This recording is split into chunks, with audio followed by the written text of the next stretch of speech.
Until today. And maybe, just maybe, that was the universe's plan all along. Because in the middle of a loud, overpacked international terminal, where jet fuel mixed with coffee and cheap cologne, something cut through the noise. Not a voice, not a face, a scent, jasmine. But not just jasmine. Jasmine laced with honey and something richer. A warmth only one woman had ever worn, like a second skin. Dorian froze mid-step. It wasn't possible. It couldn't be her. Not after all this time. Not here. Not now.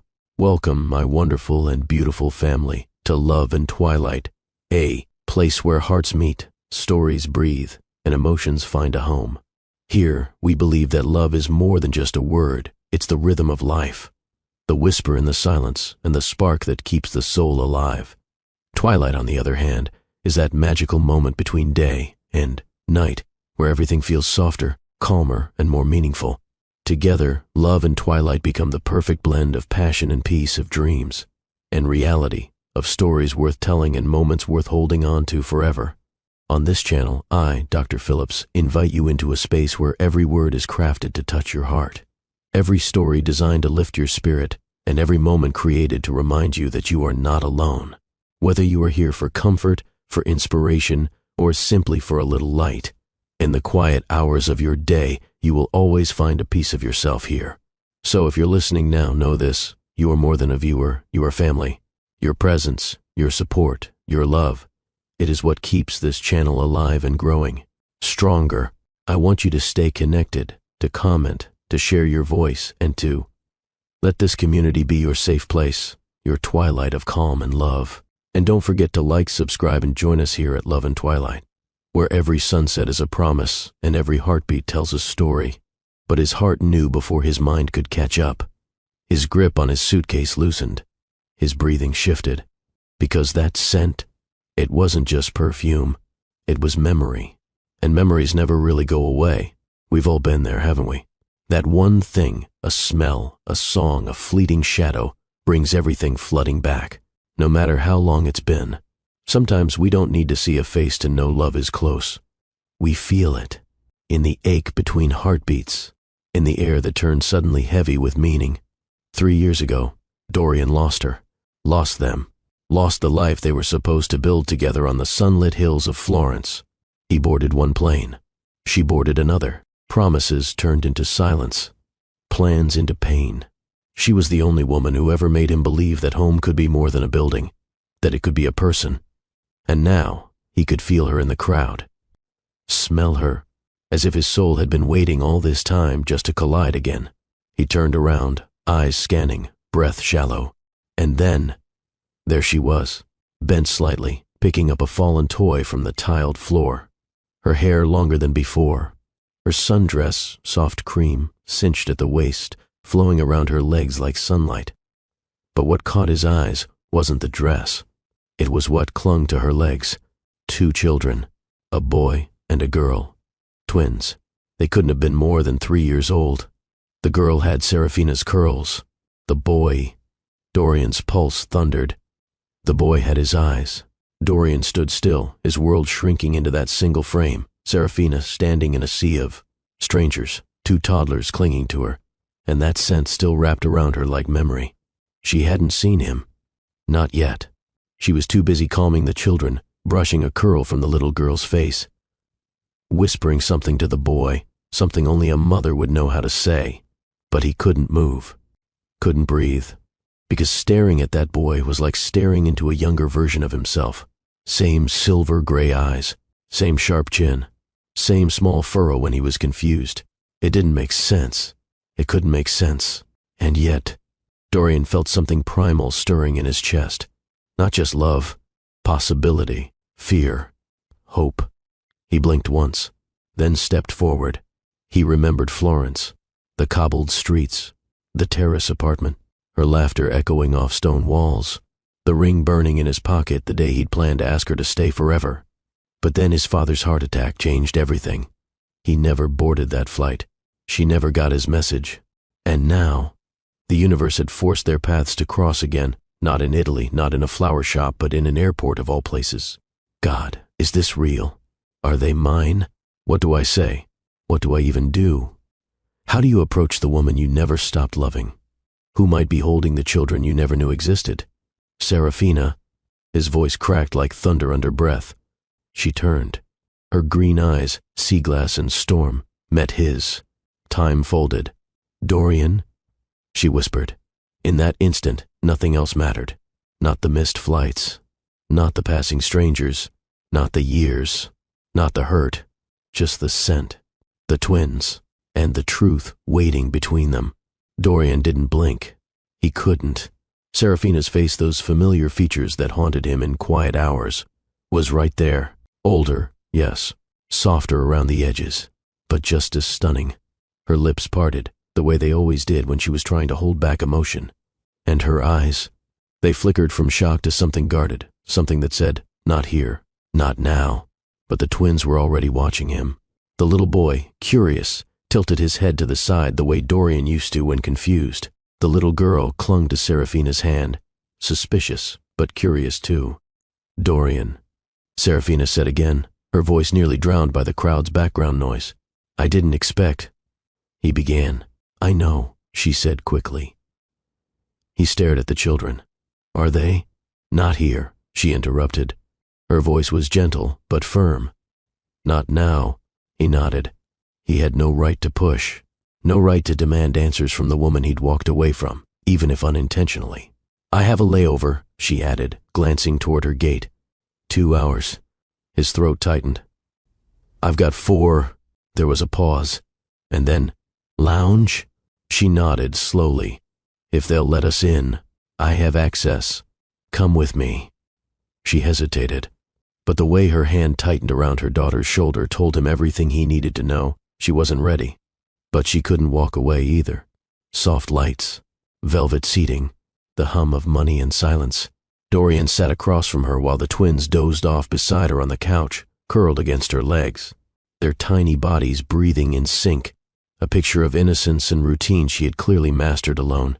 Serafina reached for a small bag, pulling out a blanket and draping it over the children with careful hands. He watched in silence. Every move she made was intimate, practiced. These weren't babysitting skills. These were mother skills. And something inside him ached. I thought you were in Florence, she said at last, eyes fixed on the sleeping twins. I was supposed to be. My father collapsed. I got pulled into an emergency. I didn't board the flight. She nodded slowly, but didn't speak. I left a message, he added. She looked up sharply. I never got it. Silence again, thick with things unsaid. I waited, she whispered, for hours at the terminal. Then days. I thought you'd moved on. I thought you abandoned me. The image still burned in his mind. He had just finished rehearsing what he'd say, how he'd propose. The ring was tucked inside his jacket. She had been waiting with flowers in her hand, hair pulled back with a scarf he bought her. She looked like a painting, timeless, ethereal, and he never showed. His assistant called just as he was heading to the airport. Heart attack. He booked an emergency jet, barely thinking. He left a message. One. It never got through. And by the time he was able to think clearly again, weeks had passed. Too many weeks. And he thought, if she wanted me, she would have reached out. So he buried her memory under work, under women, under money, and she buried him under motherhood. Why didn't you come back? She asked. I didn't think I had the right. Her jaw clenched. You didn't, but you should have tried anyway. He nodded. No excuses left. Serafina reached for a cup of water, her hands shaking slightly now that the wall between them had begun to crack. They're mine, she said, without looking at him. I can see that. No, I mean, that's all you need to know right now. He nodded again, but he couldn't stop looking. The boy shifted, one arm flung over his sister protectively. His brows furrowed in sleep. That expression, exactly like Dorian when he was overthinking. I don't need a test, Dorian whispered. I know what's mine. Serafina looked away. A waitress passed through, offering coffee. Neither accepted. Why didn't you tell me? He asked, voice barely a whisper. Her eyes met his. Because I didn't know how to reach the version of you I used to love. His chest caved a little. That man didn't return my calls. That man didn't write. That man disappeared from a life we were building together. and I was left holding not just the pain, but two babies growing inside me. Dorian sat back, speechless. She had done it alone, the pregnancy, the birth, the endless nights, the fear, the cost. He hadn't just missed her, he'd missed them, and somehow they still looked whole without him. That made it worse. She remembered clutching her belly in the hospital, no one by her side. The nurse asking, "Is the father on his way?" She remembered biting back tears, saying, "No, he's not." She remembered praying she'd forget him, that the smell of his cologne would fade, that the sound of his voice wouldn't echo in her daughter's first laugh. But it did, and now he was here, back, looking like a memory that never left. Serafina stood suddenly. "I need to get them something to eat. I'll come with you." "No." Her tone was sharp now. He stood too. "Please." She stared at him for a moment, then finally said, "Just give me 5 minutes." He nodded and watched her walk away, the twins still fast asleep. He collapsed into the chair again, chest tight. His children, his Serafina, and a second chance he didn't know he deserved, but knew he couldn't let slip again. Dorian didn't move while she walked away. He couldn't. There was a quiet war happening inside his chest, shame clawing at hope, longing strangling guilt. The sight of the twins curled on the lounge seat haunted him already. They looked too peaceful, too used to a world without him. And that, more than anything, shattered him. Serafina returned carrying 2 small fruit cups and a paper bag with mini croissants. She walked like a woman who had done this routine countless times. Efficient, composed, alone. She knelt by the twins, brushed soft kisses on their cheeks, and gently woke them. Dorian just watched. The boy blinked first, then the girl. Both took their snacks with sleepy gratitude, leaning into their mother's warmth. Still groggy, still sweet. They didn't even notice the man staring at them like they were a missing piece of a puzzle he didn't know he'd been trying to solve. "I want to talk," Dorian said finally, voice low, steady. "I know," she replied, never taking her eyes off the children. "But what happens if I let you talk? What happens when the past bleeds into what I've spent 3 years rebuilding? I'm not here to destroy anything. That's the problem. You don't have to destroy. Just showing up unannounced already cracked everything." Dorian took a step closer, then let me earn the right to fix what I broke. The boy, her son, looked up at him then, eyes sharp, curious, unafraid. "Hi," the child said. Dorian's heart skipped. Serafina stiffened. "Eli." But Dorian knelt down. "Hi," he said back softly, unsure if his voice would even hold. The boy glanced at his sister, then back at Dorian. "Are you Mama's friend?" Friend. That word tasted like guilt. He hesitated. "I used to be." The boy tilted his head. "Why not now?" Serafina reached for her son's hand. "Eli, sweetheart." "It's okay," Dorian interrupted. "That's a good question." He looked directly at Serafina as he spoke again. "Because I made a mistake." Eli blinked, considering that. Then he nodded. "It's okay. We make mistakes. That's what Mama says." Serafina's expression crumbled just a little. Her children had inherited more than just Dorian's features. They had inherited his instinct to forgive. 15 minutes passed in silence as the children ate and settled again. Dorian and Serafina sat with a respectful distance between them. Words hovered like ghosts, waiting to be said but too heavy to lift. "I still wear the perfume," she finally whispered. He turned. "I noticed.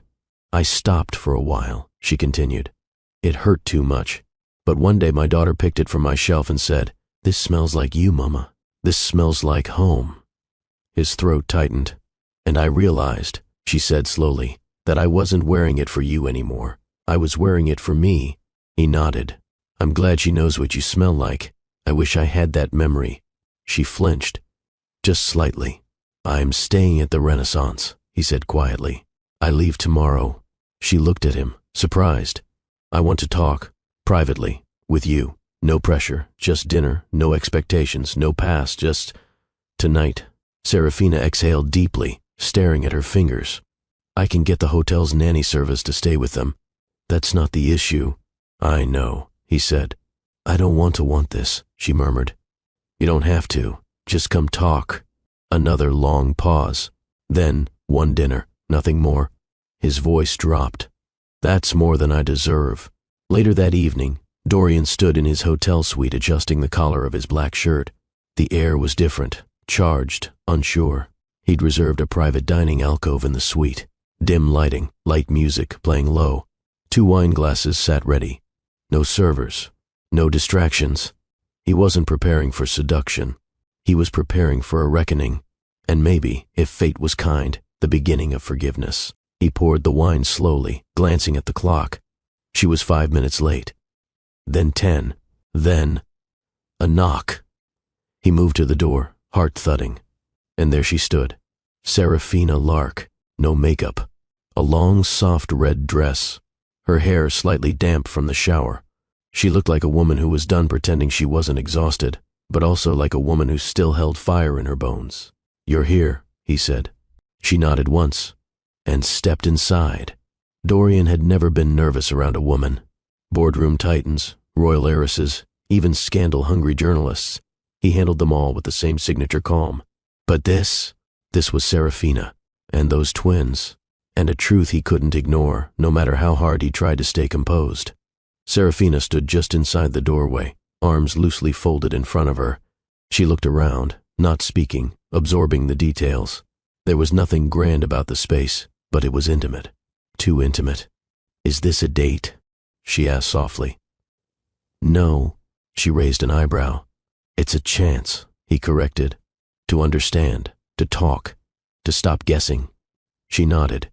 "Good, because I didn't come here to reopen old wounds. I came to protect what I built." He gestured to the seat across from him. "Then, let's sit and talk." She took the seat. He poured the wine, offering her a glass. She accepted it, but didn't drink yet.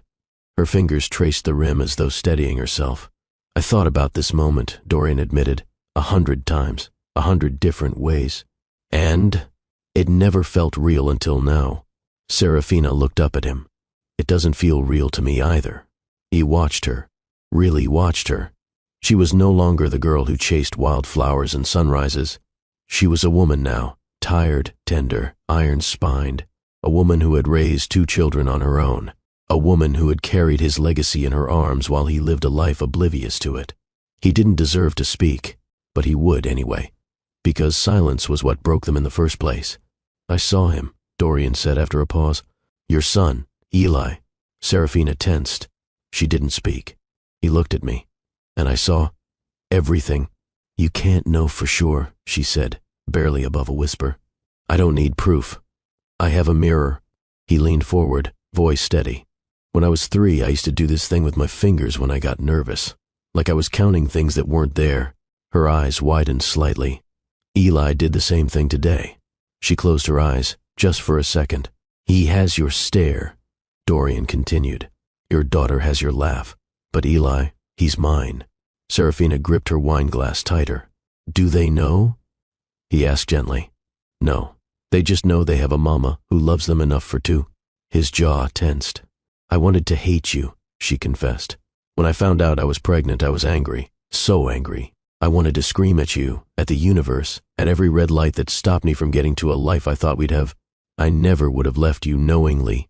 I know that now, but it doesn't make the pain less real," she added. "No," he said softly. "It doesn't." She remembered lying in bed one night, alone, hand on her stomach, 2 sets of tiny feet kicking at once, a quiet chaos inside her. She cried that night, not because she was afraid, but because she wanted to tell someone, him, to say they kicked, both of them. "They know you're missing." But he wasn't there, and she never got the chance. "Why did you name them Eli and Ava?" Dorian asked. "Eli means strength," she said. "Ava means life. They carry both." She nodded. He sipped his wine, then asked the question that had been burning since the moment he saw the twins. "Why didn't you come find me?" Her expression darkened slightly. "I wanted to, so many times, but pride's a hard thing to swallow when you're raising kids with swollen ankles and a broken heart." He didn't argue. "And I didn't want you showing up just because you had to," she continued. "I wanted you to be in their lives because you wanted to." "I do." Her gaze snapped to his. "I want to be in their lives," he said firmly. "Not because I feel guilty, but because I already love them." She blinked. Her lips parted slightly. Then she stood up, walked over to the window, and looked out at the skyline. I didn't expect you to say that. I didn't expect to feel it, he admitted. But I do. She turned. Her eyes weren't angry anymore, just tired. I don't know what to do with this, Dorian. Then let me figure it out with you. She didn't move as he stepped closer. He didn't touch her, just stood beside her, both of them watching the city breathe below them. You still wear the perfume, he murmured. I do, and it still drives me insane. That drew a small smile from her. You never used to say things like that. I never used to feel like I had something to lose. Will you see them tomorrow? She asked, turning to face him. His breath caught. Can I? She nodded. We have a mid-morning flight. I'll be there. She held his gaze a moment longer. And for the first time in 3 years, she allowed him to see something unguarded in her eyes, not forgiveness. But the beginning of possibility. Morning came too quickly. The rain had stopped, but the tension between Dorian and Serafina hadn't. It clung to the air, not sharp, not hostile, just unresolved. The kind of energy that makes silence feel louder than shouting. Dorian stood outside the cafe near Gate 21, a paper cup of black, coffee in one hand, and a small box of almond pastries in the other. He didn't know if the twins would like them. He didn't know if they'd even want to speak to him. But he was trying. That had to count for something. Serafina arrived exactly on time. She wore a denim jacket over a navy maxi dress. Her hair was pulled up in a loose bun, and in each hand she held a tiny palm. Eli and Ava, still in matching travel outfits. Ava was dragging a stuffed rabbit by the ear. Eli had toy binoculars hanging around his neck, looking every bit like a junior explorer. But when they saw Dorian, they paused. Ava whispered something. Eli whispered back. Serafina crouched to speak to them, then stood tall and walked toward Dorian, twins in tow.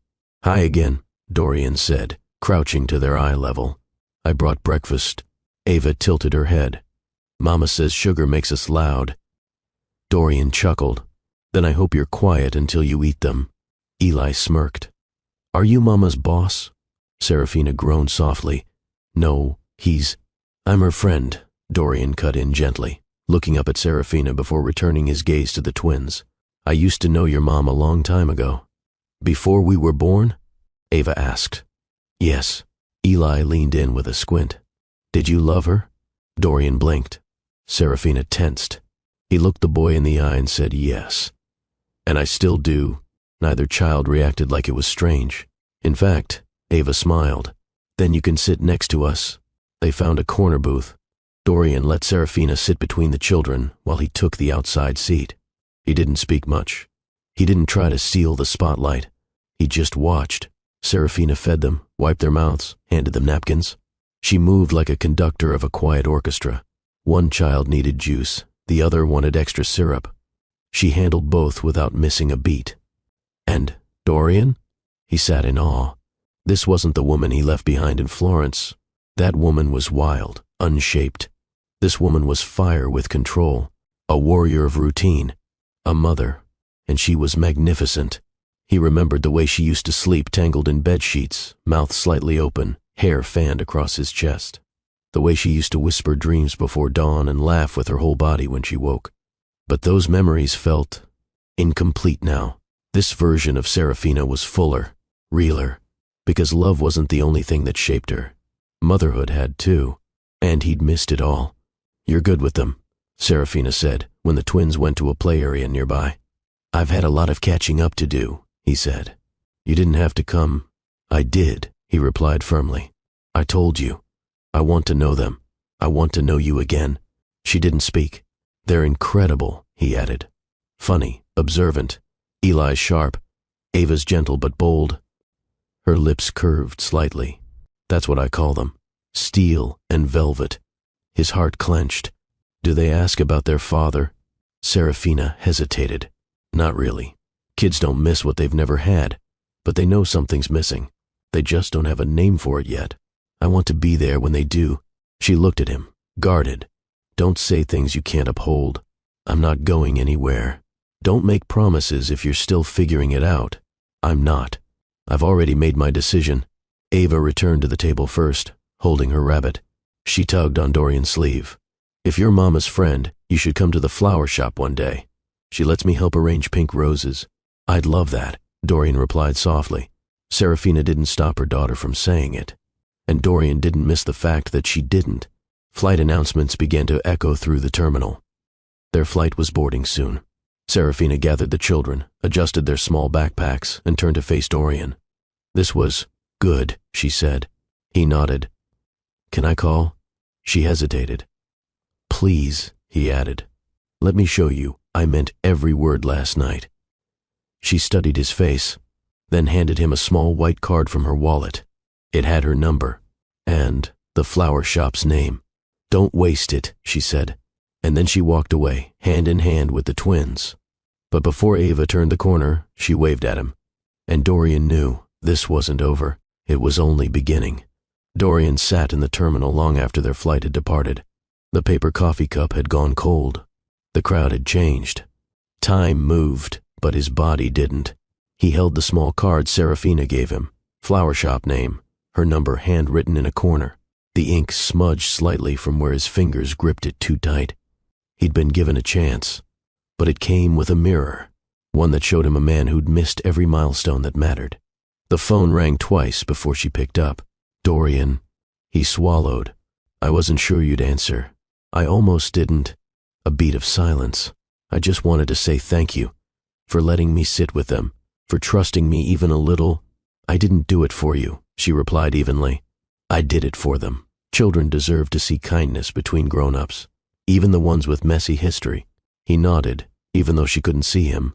They loved you, she added, voice softening. Ava asked if the man with the sad eyes would come to the shop someday. Dorian's voice cracked slightly. I'd love that. I know, she said. But loving the idea and showing up for the work are two different things. She didn't tell him this, but she remembered the night she broke down in the grocery store. 8 months pregnant, pushing a cart with one hand while the other gripped her lower back. A stranger offered to help her reach the top shelf, and she cried, not because she couldn't do it, but because someone offered. That was the loneliest part. Doing everything with strength but never having someone strong for her. She never wanted to feel that way again. Serafina, he said. I want to be honest. I'd prefer that. When I lost my father, I buried myself in business. I convinced myself I'd call you after the funeral, after the meetings, after the next deal. But the longer I waited, the harder it became. And eventually, she said, you convinced yourself you didn't have to call at all. His chest tightened. Yes. She was quiet for a moment. You hurt me, she said flatly, and not in the cinematic way where a woman cries on a balcony. You hurt me in the real way, the kind where a woman wakes up at 2 a.m., panicking over how to pay for diapers. I hate that I made you live that, he said. I know, she whispered, but hating it isn't the same as healing it. He stood outside the flower shop, not in a suit, not in designer shoes, just jeans and a black polo, holding a bag of cinnamon rolls and juice boxes. He wasn't trying to impress. He was trying to be present. He stepped inside. The bell above the door chimed. Serafina turned, her hands full of roses. She didn't smile. She didn't frown either. She just looked. You came. I said I would. I didn't expect it to be this soon. I didn't want to wait. She studied him, then looked at the bag. Bribing my kids? Attempting to... She exhaled through a quiet chuckle. They're in the back, drawing. You can go say hi. Dorian didn't move. After you answer something, he said. She raised a brow. Do you still love me? Her fingers froze around the stems of a daffodil. I didn't come here to play games, she replied. It's not a game. I just need to know if there's anything still alive inside you for me. Because if there is, I'll fight like hell to earn it. She stared at him, her lips parting, words trying to form. Then she whispered, yes, and walked away. Dorian stood there, the flowers around him bursting with life. And for the first time in 3 years, so did he. Dorian didn't rush her. He left the flower shop that day with no promises extracted, no false reassurances. Only the smell of fresh-cut roses and something subtler in the air, a shift. He'd asked if she still loved him. She'd said yes, and then walked away. But not because she didn't mean it, because meaning something wasn't enough, not anymore. His phone buzzed while he stood on his penthouse balcony overlooking the river. 1 message. From her. Dinner tonight? No pressure. Just conversation. The kids are with my neighbor. If you're free. Dorian didn't hesitate. What time? 7. My place. Nothing fancy. He closed his eyes, exhaled, and texted back, I'll bring dessert. It wasn't what he expected. It was better. Her home didn't scream for attention. It was filled with color, chaos, and comfort. Toys tucked in baskets. Kid artwork on the fridge. A candle flickering on the kitchen counter. A playlist of soft soul music floating from a speaker tucked behind books. And Serafina. Hair in a braid over one shoulder. A soft sage-green dress that hugged her like a memory. Bare feet on hardwood, holding 2 wine glasses. He noticed it instantly. That scent. Jasmine. Honey. Heat. She wore it. Still. Always. They sat on the couch, a small platter of grapes and cheese between them. She passed him a glass and offered a half smile. I almost canceled, she admitted. I'm glad you didn't. She sipped. The last time we had wine together, you promised me forever. And I meant it, he said. I just didn't know life would reroute us before I could deliver. She looked away. I thought I was doing everything wrong. When you didn't come to Florence, I thought maybe I wasn't enough, that I'd misread everything. Dorian shook his head. You were never the mistake. Then what was? My silence. He didn't touch her, just sat a little nearer, not pressing, just present. You always used to say you loved how I smelled after the rain, she said. I still do. She tilted her head. It's not just the perfume, you know. I know. It's who I was when I wore it. And who are you now? She paused, then answered, someone braver, someone softer, someone exhausted but still standing. You've always stood tall, he said. Not always. Sometimes I crawled, sometimes I cried into baby blankets. He looked at her then, really looked. You wore strength so well, I never realized how much of it cost you. The silence between them was heavier now, not awkward, not afraid, just full of things unsaid, full of years lost, and full of something returning. I smell it every time you walk into a room, Dorian said, voice lower now. Your perfume. She smiled faintly. I almost stopped wearing it. After I had them, everything felt different. But one day, Ava opened my dresser, sprayed a little on her wrist, and said, Mama, this smells like you. He stared. She was right, he whispered. You used to breathe it in like it was air, she said. He leaned forward slightly, because it reminded me of home. Her wrist rested on her lap. Bare, delicate, he reached forward, paused. She nodded, a small, brave nod. He lifted her wrist to his lips and inhaled. Slow, deep, eyes closed. You smell like the version of my life I should have fought harder for. She didn't move, didn't pull away. Her fingers trembled slightly in his palm. I shouldn't be letting you do this, she said. And yet, here you are. He placed her hand back gently. Didn't force anything. Didn't lean in for a kiss. He simply whispered, Thank you for letting me be here. She met his eyes. There was a flicker of something there, not passion yet, but permission. The second glass of wine came slower. Serafina poured with one hand while brushing a curl from her cheek with the other. The air between them was warm, laced with unspoken thoughts and the slow burn of unresolved chemistry. Dorian hadn't moved from his place on the couch. He didn't need to. The gravity had already shifted. She brought the glass to her lips and took a small sip. He did the same.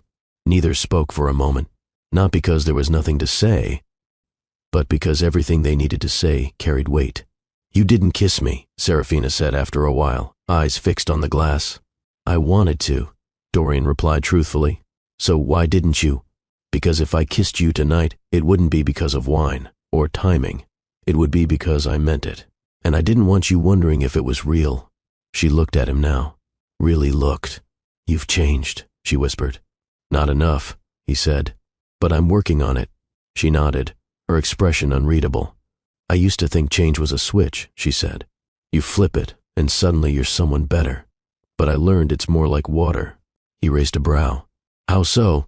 Slow, constant, sometimes painful, but it always finds a way forward. Dorian leaned back, eyes never leaving hers. That's exactly what you've become. Water. You bend, you move, you carry others, and you still keep going. She didn't blush. She didn't giggle. She just let that truth land. Because it wasn't sweet. It was accurate. And for the first time in a long while, she didn't feel like a woman who needed to be fixed or saved. She felt seen. "You were always good with words," she murmured. "I just never said them when they mattered." She nodded. "That's true." The couch suddenly felt smaller. She shifted her legs beneath her, getting more comfortable. He stretched an arm along the backrest, not touching her, just existing closer now. "So," she said, trying to ease the weight of the moment, "how's CEO life these days?" He chuckled.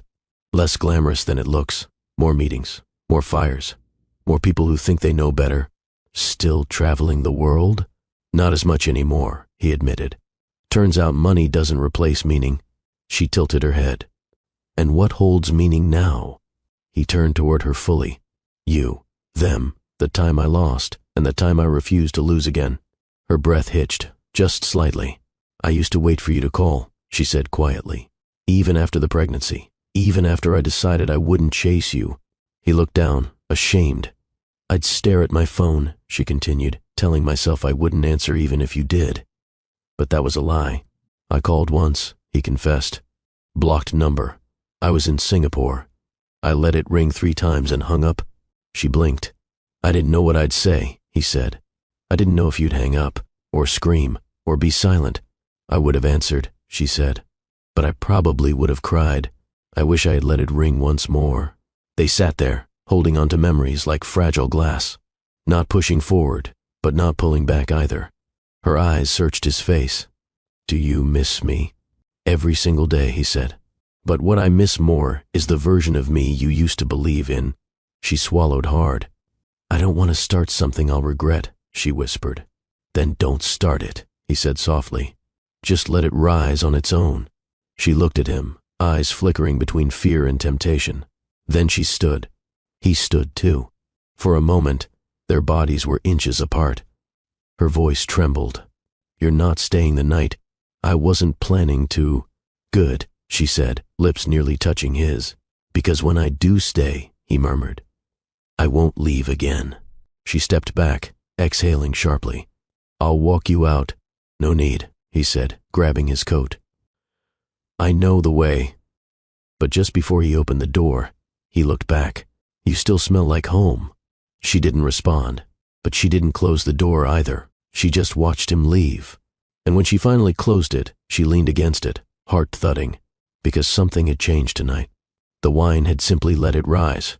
It started with silence, not the awkward kind, not the distant kind, the kind that vibrated through the air like music unplayed, charged, heavy, waiting to be released. Serafina paced her living room slowly, barefoot on hardwood, her fingers tracing the curve of her wineglass. Dorian had been gone only 10 minutes, and already her skin missed him. Not just his presence, his nearness, his breath, the way he didn't touch her, but left her body aching for it. Florence, a hotel balcony, Dorian's jacket draped over her shoulders, her back against his chest, his mouth brushing her neck as the sun dipped behind terracotta rooftops.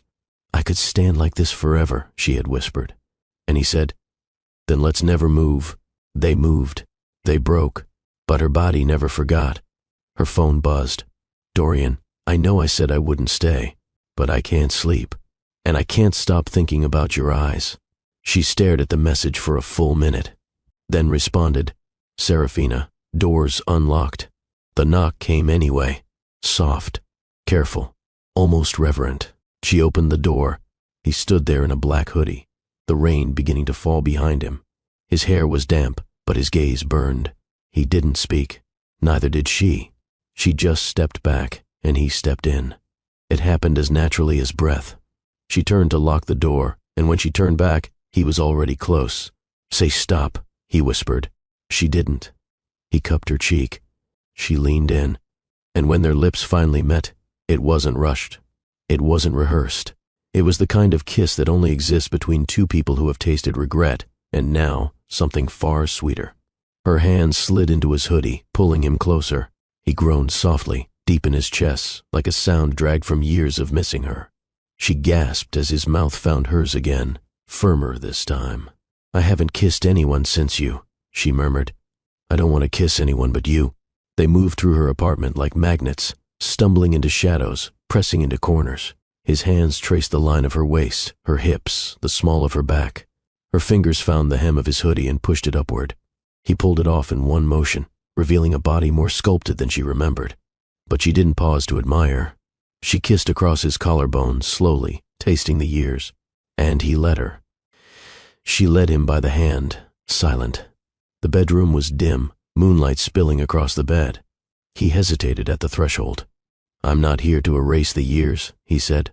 "I'm here to prove they didn't break us." She answered by pulling him in, placing his hand over her heartbeat. "I want you," she said. "Not because I'm lonely, not because I'm weak, but because you're the only man who ever made me feel everything all at once." Then she kissed him again, and he lifted her like he used to, strong arms, sure grip, mouth never leaving hers. The bed caught them in a tangle of limbs and breath. She wrapped herself around him, legs and lips and longing, and he kissed her like a man who'd waited 3 years to come home. Because he had. Her breath caught as his hands settled on her waist. Not with urgency, with reverence, like he was rediscovering a sacred map, one he had once memorized but never truly understood until now. Serafina lay beneath him, the moonlight catching the swell of her collarbone, the curve of her hips. She wasn't shy. Not anymore. Not after carrying 2 lives inside her. Not after surviving heartbreak. She knew who she was now. And so did he. Dorian's fingers found the thin straps of her dress and slid them down slowly, pausing at her shoulders. Her skin was warm, soft, familiar. She met his eyes. No fear, no hesitation, only fire. She lifted herself slightly, allowing him to ease the fabric from her body until it pooled at her waist. His mouth followed the exposed skin, her throat, her clavicle, the curve just above her heart. "You're still the most beautiful thing I've ever touched," he said, his voice like gravel and silk. "And you," she whispered, tugging his shirt off, "still feel like coming home." He didn't rush. He didn't fumble. His mouth moved over her breasts, his tongue tracing every line that motherhood had written onto her skin. He didn't flinch at stretch marks or softness. He kissed them, honored them. His hand gripped her thigh, thumb stroking slow circles against the inside, coaxing her body to open for him. She arched into his touch, gasping as his lips traveled lower, his breath hot and sure. When his mouth found her, she broke. She clutched the sheets, back arching, moaning his name, raw and uninhibited. He drank in every sound, every tremble, as if each response was an answer to 3 years of silence. When he moved above her, her legs wrapped around his waist instinctively. He paused, looking into her eyes. "I'm here," he said. "All of me." She nodded, voice shaking. "Then don't hold back." His body slid into hers in one smooth thrust. Her eyes fluttered shut, but not from pain, from the overwhelming fullness, the way he stretched her, filled her, matched her in rhythm and need and memory. She moved with him, hips rising, hands gripping, mouth meeting his over and over. They weren't just having sex. They were reclaiming something sacred. Dorian's mouth moved from her neck to her shoulder, then back to her lips, devouring her moans with his own. She dug her nails into his back, urging him deeper, faster. And he gave her everything. Every thrust, every groan, every whispered apology turned into a promise. "I should have been there," he growled against her ear. "You're here now," she gasped. And when she climaxed, it wasn't quiet.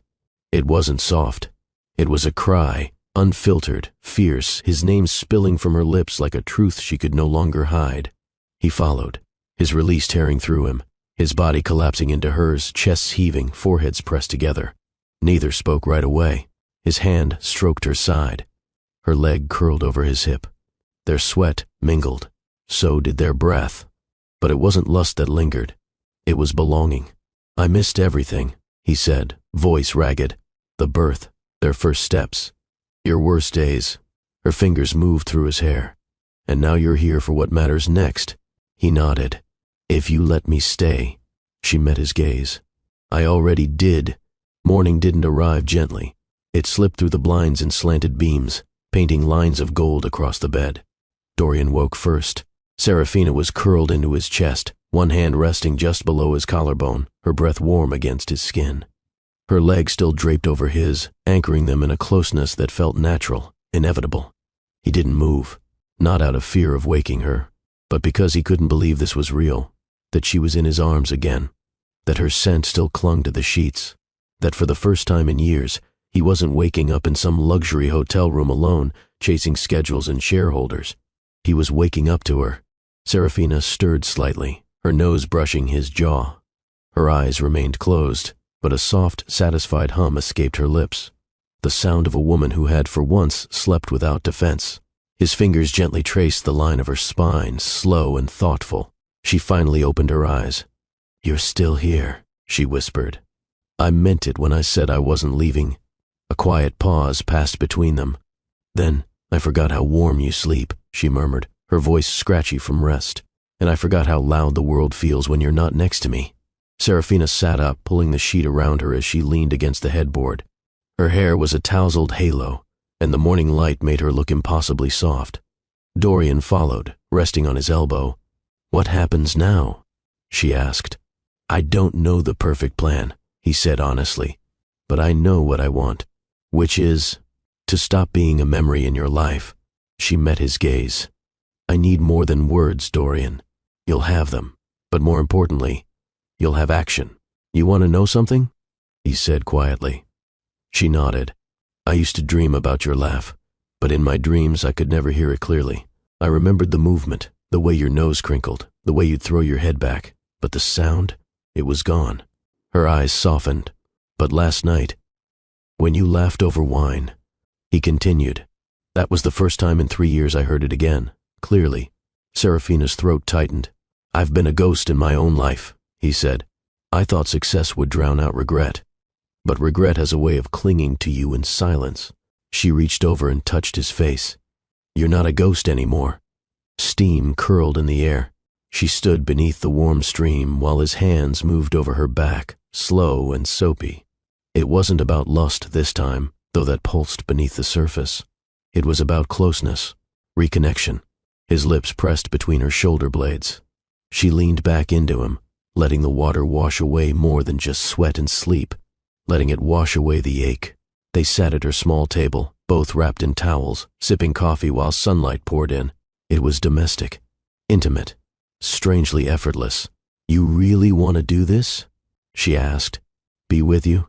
Be in their lives?" She nodded. He reached for her hand.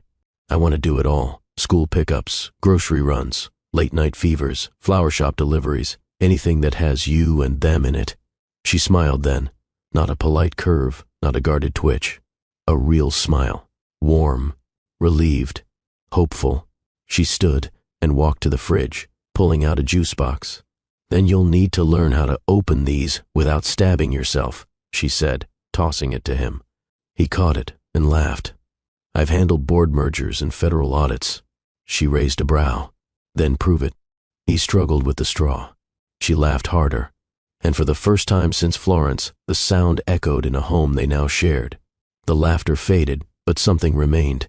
Not tension, not awkwardness, but clarity. Serafina stood at the sink, rinsing their mugs. Dorian leaned against the doorway, watching her move. Her back was to him, but her energy had shifted, her shoulders straighter, her silence heavier. He knew that stillness. It wasn't regret. It was protection. "Last night meant something," she said without turning around. "It meant everything," he replied softly. She set the mug down. "But I need to be honest with you, Dorian. That can't be just a chapter we fall back into." He took a step closer. "It won't be. Don't answer yet." She finally turned to face him, drying her hands on a dish towel. "You have a life, a public one. You make decisions that shift entire companies. I'm just a mother who owns a flower shop. You're the woman who raised our children. You're not just anything." She didn't flinch, but she didn't melt either. "That life you had? The jets, the events, the investors, it doesn't match mine. It never did." "It didn't have to," he said. "But now, I want mine to fit yours." Serafina walked over and sat at the table. Dorian followed. "If you're serious," she said, her eyes locked onto his, "you need to show me, and not with flowers or dinners or heated nights. With consistency, with effort. You'll have it. You don't get to pop in and out. If you say you'll show up, you do. If you say you'll be there for the twins, you be there. No assistants, no stand-ins, just you." He nodded. I want that. And one more thing, she added. I don't want to explain your absence to my kids again. If you leave, you better be damn sure it's the last time. He didn't blink. I'm not leaving. They walked hand in hand into a small nearby park. Ava and Eli were already there with Serafina's neighbor, playing in the sandpit. When they spotted their mother, they ran to her in excitement. Eli stopped halfway when he saw Dorian. His eyes lit up. You came back. Dorian crouched and opened his arms. I said I would. Eli launched into him, wrapping small arms around his neck. Dorian caught him, lifted him, and held on like he never wanted to let go. Serafina watched, quiet but deeply affected. Ava tugged on Dorian's pant leg. You brought my juice box? He grinned. No. But I brought something better. She tilted her head. Myself. She giggled. That's not a snack. He chuckled. Then I'll bring double next time. You promise? He looked her in the eye. Yes. Serafina let him help her close the shop that evening. He wiped counters, carried buckets of water, and accidentally knocked over a pot. Not used to this kind of work? She teased. Not yet, he admitted. But it's growing on me. She smirked. Pun intended? Only a little. As the lights dimmed, she stood at the doorway while he held his jacket. This is more than a night, Dorian. I know. Then prove it. He stepped closer, kissed her gently, once. I'm already starting. Dorian stood in the flower shop's back room, holding a small pair of rain boots. Red with cartoon frogs on the sides, worn at the soles. The inside was lined with soft fabric that had clearly been washed more times than it was meant to be. They're Ava's, Serafina said from behind him. She refuses to throw them away, even though they barely fit. He set the boots down on a low shelf, his fingers lingering on the tiny size label. I missed everything, he murmured. Serafina didn't respond. She simply walked past him, tying her apron as she opened the register for the afternoon shift. He followed her out front, watching her arrange bouquets with the efficiency of someone who didn't have time to second-guess herself. Her movements were quick but never rushed. Her eyes scanned everything. She managed the customers, the invoices, and 2 young children, all without flinching. You did all of this, Dorian said finally. I had no choice. No, he corrected. You chose to survive. You chose to stay soft when life could have hardened you. She didn't stop arranging the tulips. I was angry, she said quietly, but I didn't want my kids to grow up fed by bitterness. You could have told me. I could have. But you weren't there, Dorian. I was. I was the one breathing through contractions alone, signing discharge papers, learning how to sterilize bottles in a tiny kitchen with no sleep and 2 screaming infants. He lowered his eyes. She had gone into labor 2 weeks early. No one to drive her, no one to hold her hand, just a taxi driver who kept looking in the mirror as she gritted her teeth through contractions. The hospital had been kind but short-staffed. The delivery was long, complicated. She cried once, not from pain, but from loneliness, and when she held Eli and Ava for the first time, tears ran down her cheeks, not from fear, but from the realization that she was their entire world now. There was no backup plan, just her. I wanted to hate you, Serafina confessed. Dorian stood still. I told myself you didn't deserve to know them, that your absence was your choice, that if I ever saw you again, I'd slam the door in your face. But you didn't. Because they deserve to know their father, she said. And because I saw the look on your face when you saw them. You weren't faking it. You were wrecked. I was, he admitted. She glanced at him then. But that wreckage doesn't rebuild a family. Showing up does. Repeating it every day does. I'm not here for one moment, he said. I'm here for all of it. Later that afternoon, Serafina found a binder on the back table, neatly labeled. Inside were printed schedules, Ava and Eli's school calendar, doctor's appointments, allergy, notes, grocery lists, and even an organized set of potential weekend activities. At the bottom, a handwritten note. I missed the first 3 years. I won't miss another. Dorian. She stared at it for a long time, and this time she did cry, not from grief, but from something quieter, hope. Dorian stayed after he put the twins to bed. He read to them, twice, and didn't flinch when Eli insisted on changing the voices for each character. Serafina stood at the kitchen counter, watching him hold Ava after she refused to sleep without one more hug. His patience was slow, gentle, new. When he walked back into the kitchen, she handed him a plate of pasta and leaned against the sink. "I didn't think you'd be this man. I didn't know I could be." He reached for her hand. She didn't pull away. "You don't have to carry everything anymore," he said. "Let me help." Her voice was soft. "Then stay. Keep showing up, again and again." He nodded. "I will." The twins fell asleep quickly that night. Serafina stood at the doorway, arms folded, watching Dorian tuck them in. He'd memorized the bedtime routine over the last few days, the story, the nightlight, the extra blanket for Ava's feet. Eli insisted on holding his toy binoculars while sleeping, just in case he needed to see dreams clearer. Dorian kissed them both goodnight, whispered something to each one, then slowly stepped out of the room and closed the door. The hallway light cast a soft glow, and Serafina saw it happen. The exact second his composure broke, Dorian leaned against the wall, one hand covering his mouth, the other gripping the doorframe like it was holding him up. His chest rose and fell in uneven bursts. He didn't say a word. Tears welled in his eyes, falling silently, as if even his sorrow had learned not to ask for attention. Serafina stepped closer. "Dorian." He shook his head, unable to speak. She reached for him, and the moment her hand touched his chest, he collapsed into her, not physically, but emotionally. His arms wrapped around her waist, his face buried in her shoulder. And for the first time since she had known him, he sobbed. Not a few tears, not a quiet sigh.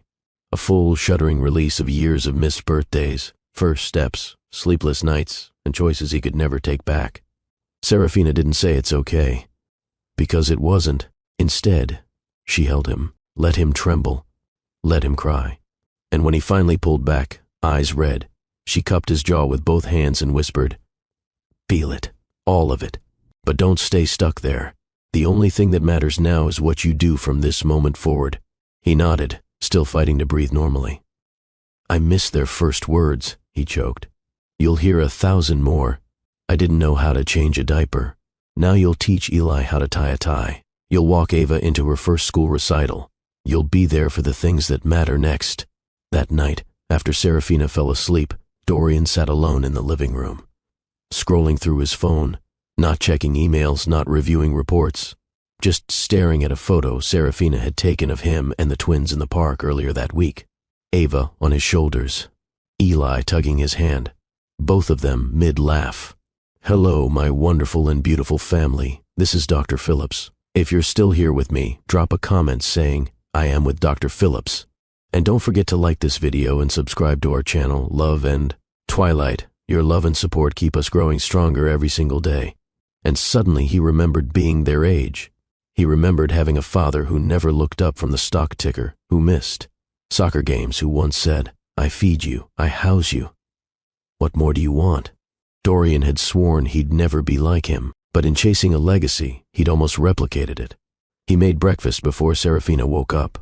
Pancakes shaped like hearts, or at least his best attempt. When the twins ran out in their pajamas, eyes wide at the sight, he knelt down. "You know I love you, right?" he asked. Eli nodded.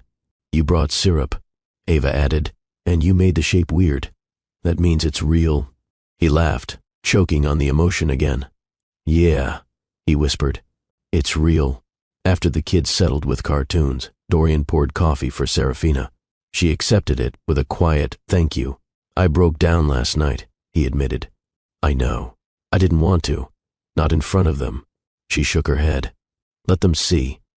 Let them grow up knowing men cry too.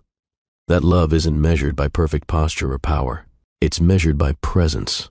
Dorian looked at her, heart full. "You are the strongest woman I've ever known, and you're becoming the man I hoped you could be." That evening, when the twins ran into his arms before bed and called him daddy without hesitation, he didn't cry again. He just held them tighter, because now he was where he belonged. Dorian stood at the kitchen counter, adjusting 2 lunch boxes with the kind of intensity usually reserved for finalizing corporate acquisitions. One had a dinosaur sticker, the other pink glitter hearts.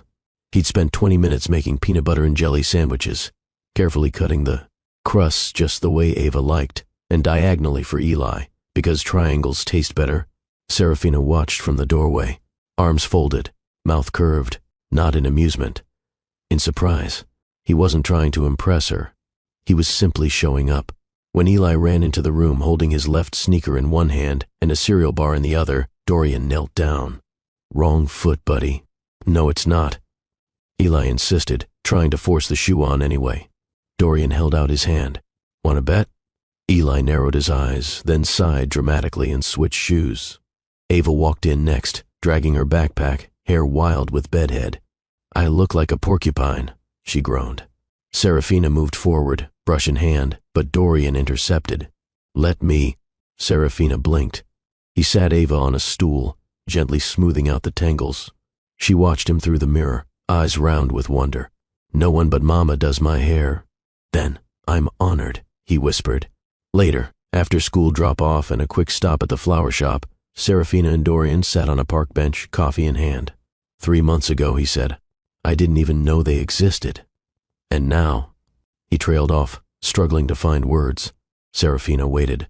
"I'm terrified," he finally admitted, "that I'll fail them, that I'll miss something important again, that I'll revert to being the man who always let ambition speak louder than love." She reached across the bench and took his hand. "You're already not that man anymore." He nodded, eyes fixed on the playground in front of them. "I want to make a promise," he said, voice low, "to you, to them, but especially to the part of me that almost lost everything." Serafina turned to him fully. "I promise to never disappear again. I promise to never let distance replace presence. I promise to be the man they can look up to, not just because I'm tall or because I provide, but because I stay." She blinked, then exhaled. "That's all I've ever wanted."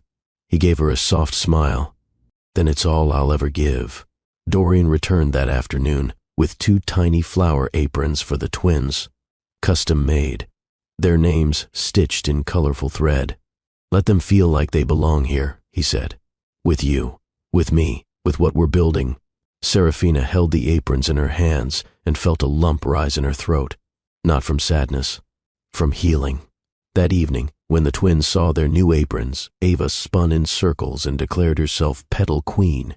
Eli insisted he was delivery boss, and when Dorian knelt down and asked them, "Can I be your helper?"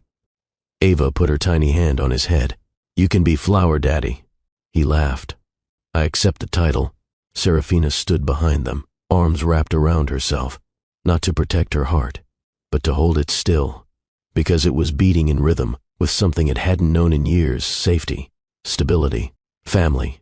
The bell above the flower shop door jingled at 6:12 a.m. Dorian was the one unlocking it, hair still slightly damp from his shower, sleeves rolled up, apron already tied.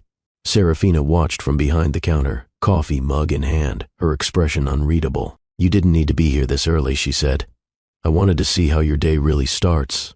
She arched an eyebrow. "It's not glamorous." "I'm not here for the glamour." "You're here for the grunt work?" "I'm here for you."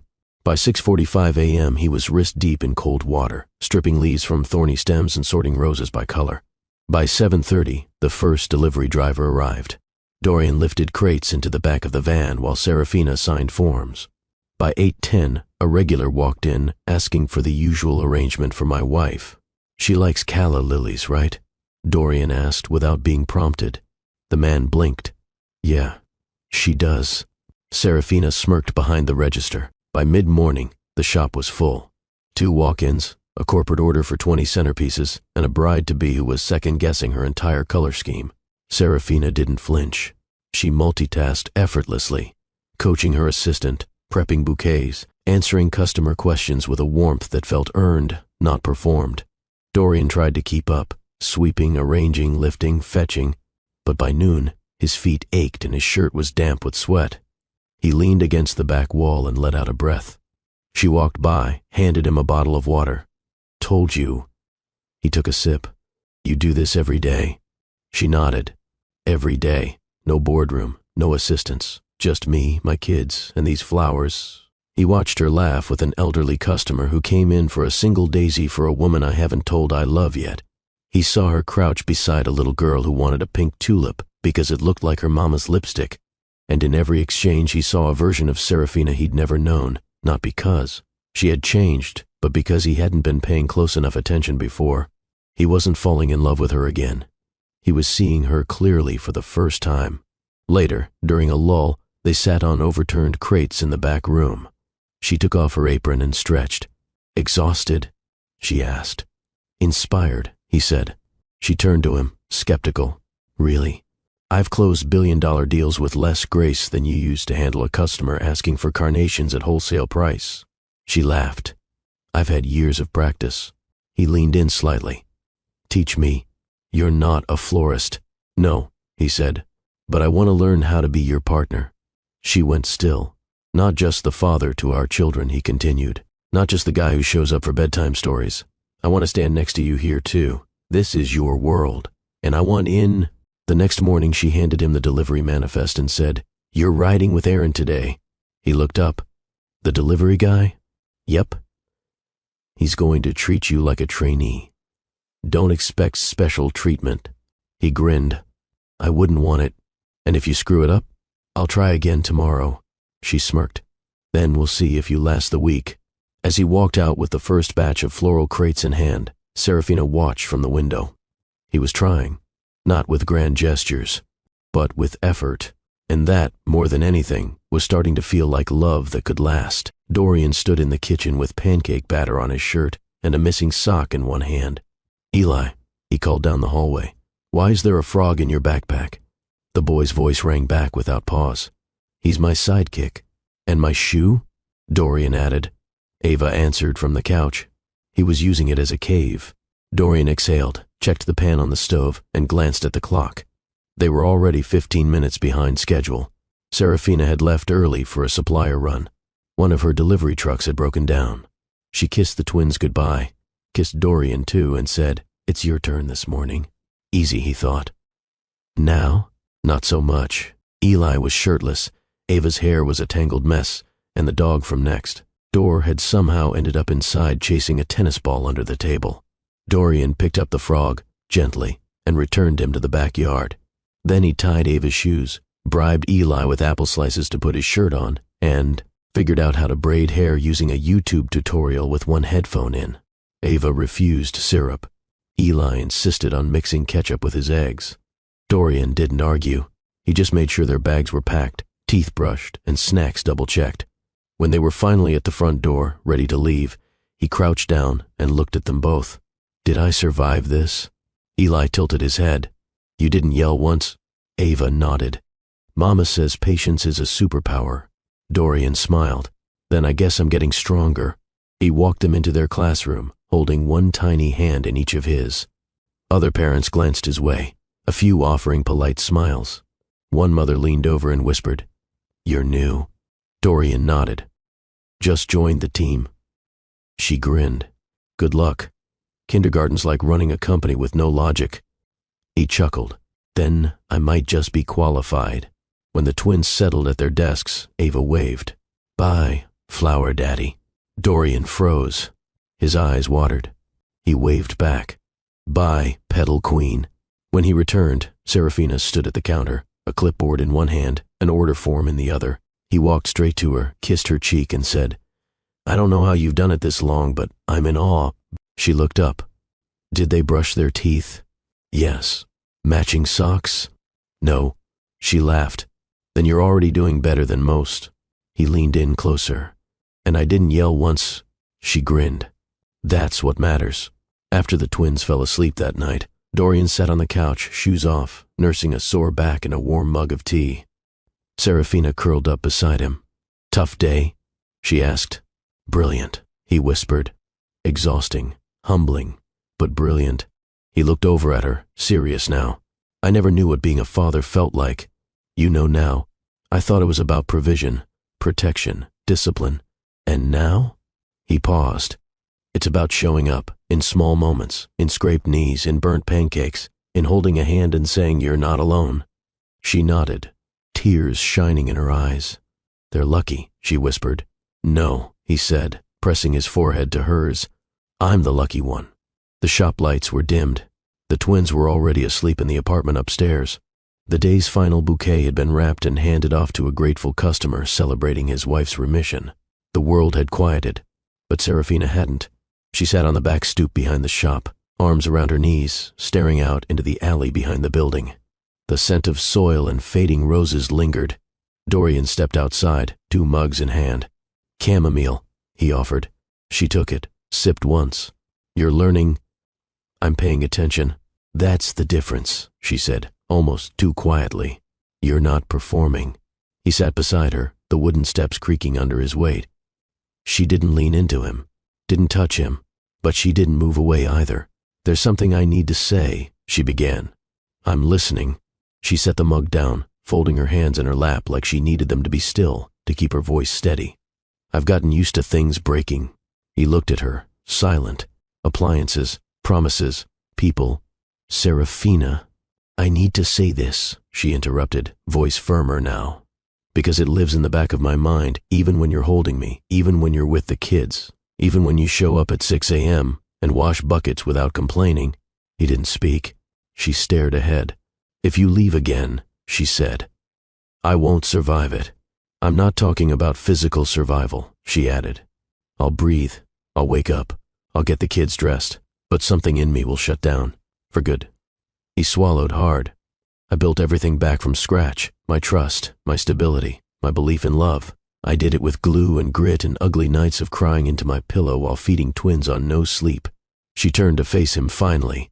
So if you're going to stay, you need to understand what that means. I do, he said, voice low. Say it then. Say it with your chest. He placed his mug down beside hers, then looked her straight in the eyes. I'm not leaving. You said that before. I didn't understand what it cost you then. I do now. And I'm telling you, I'm not leaving, not because it sounds good, not because I want redemption, not because of guilt, but because this is my life now.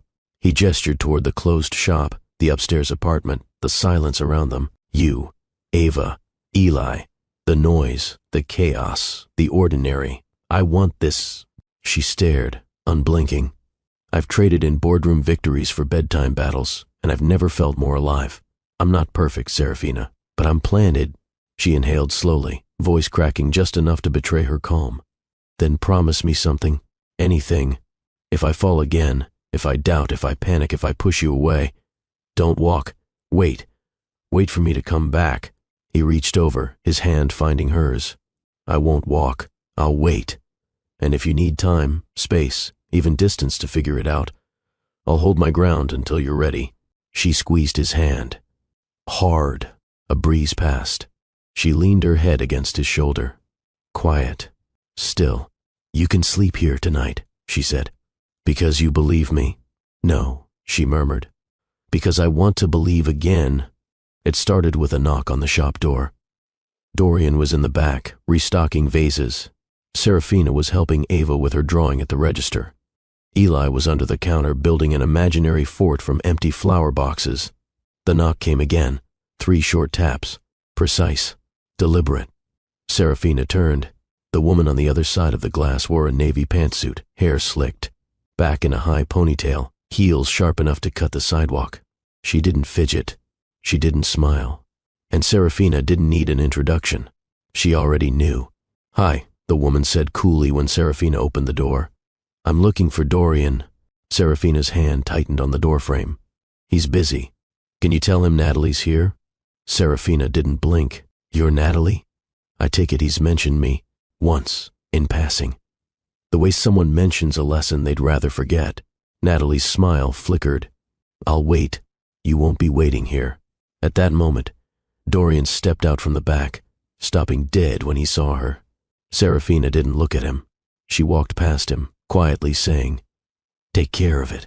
Natalie followed Dorian outside. They stood beside a delivery van, the tension thick.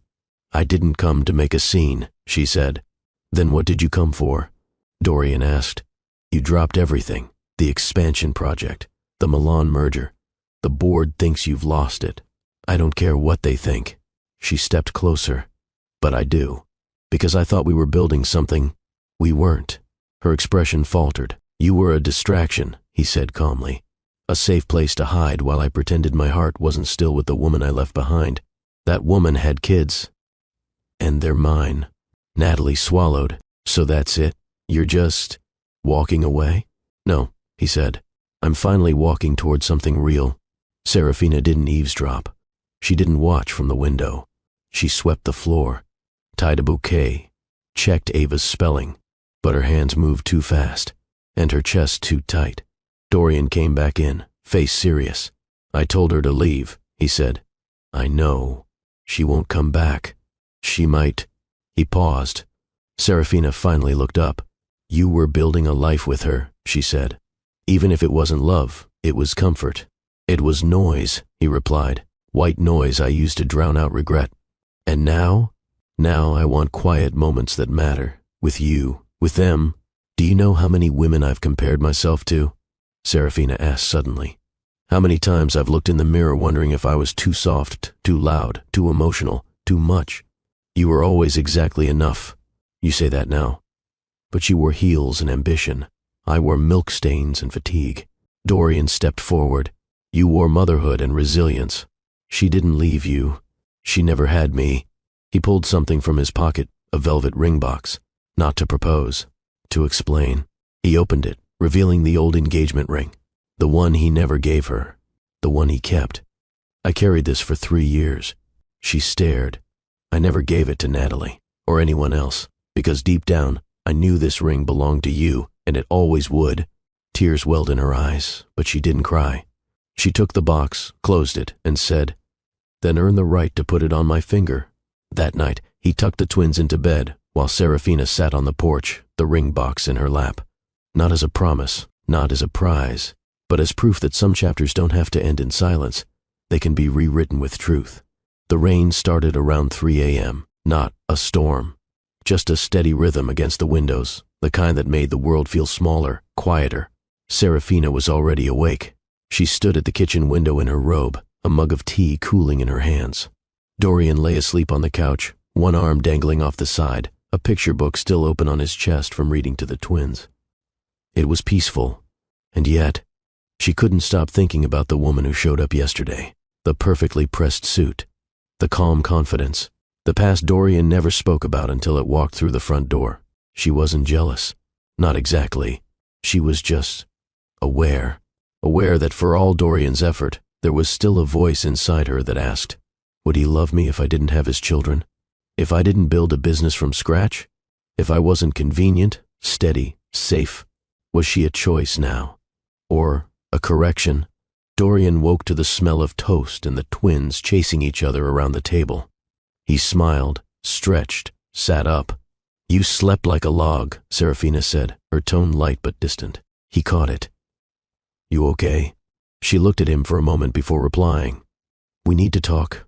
After the kids left for school, she led him to the back porch. Rain drizzled softly. The city was still. I need to say this while I'm clear-headed, she said, sitting on the step. He joined her, knees bent, hands clasped between his legs. I'm not the girl you left in Florence, she began. I know. And I'm not the girl you remember when you close your eyes and think of all the could have beens. He nodded. I've carried our children, alone. I've faced judgment. I've sacrificed rest, comfort, identity. I've rebuilt myself piece by piece without ever hearing a single apology. I'm sorry, he said instantly. I don't need the apology anymore, she said. I needed it back then. Now I need something else. What? Recognition. I'm not someone who needs rescuing, she continued. I'm not someone waiting for a ring or a house or a title. I am a mother, a business owner, a woman who has known loneliness and still wakes up with her spine straight. He didn't interrupt. He let every word sink in. If you want me now, she said, voice steady, you don't get to want the memory of who I was. You love the woman I've become, or you walk away now before either of us deludes ourselves. Dorian turned to her fully. I love the woman in front of me. She studied him. I love your strength, your bluntness, your exhaustion, your fire. I love the way you show up even when you're running on fumes. I love the way you tell the truth when it costs you comfort. She blinked, but still said nothing. I don't want to rebuild the past, he finished. I want to build what comes next, with you, exactly as you are. She leaned back against the porch railing, finally letting herself exhale. You're not earning me, she said. I'm not trying to, he replied. I'm trying to deserve you. She smiled, small but real. Then let's take it one day at a time. That night, Dorian made dinner. Burnt it. Ordered takeout instead. The kids giggled. Serafina laughed. And for the first time, the house felt like theirs. He didn't try to sweep her off her feet. He stood beside her. And for Serafina, That was worth more than any perfect vow or flawless apology. Dorian returned from a call with his COO, his expression unreadable. Serafina caught it instantly. She'd learned to read the air around him before she even saw his face. He kissed the twins on the forehead as they colored in the living room, then walked into the kitchen where Serafina was sorting out orders for the flower shop. She didn't look up. That didn't sound like a friendly call. He sat down across from her. "They want me back in Florence." She froze mid-swipe across her tablet. "For how long?" He hesitated. 6 months. Minimum. Silence. He added quickly, "It's a merger. Huge. Game-changing. They want me on site. And if you say no, they'll move forward without me. I'll lose a controlling stake." She nodded, tapping the screen twice, distracted. "You've built this empire," she said. "Are you ready to lose it?" "I'm not ready to lose this," he said, reaching for her hand. "You. Them." She pulled her fingers back slowly. "I'm not asking you to give up your legacy. I'm not giving it up. I'm choosing a different one." Dorian stood, the weight of the decision already bending his shoulders. "I flew across oceans and years to find you, Serafina.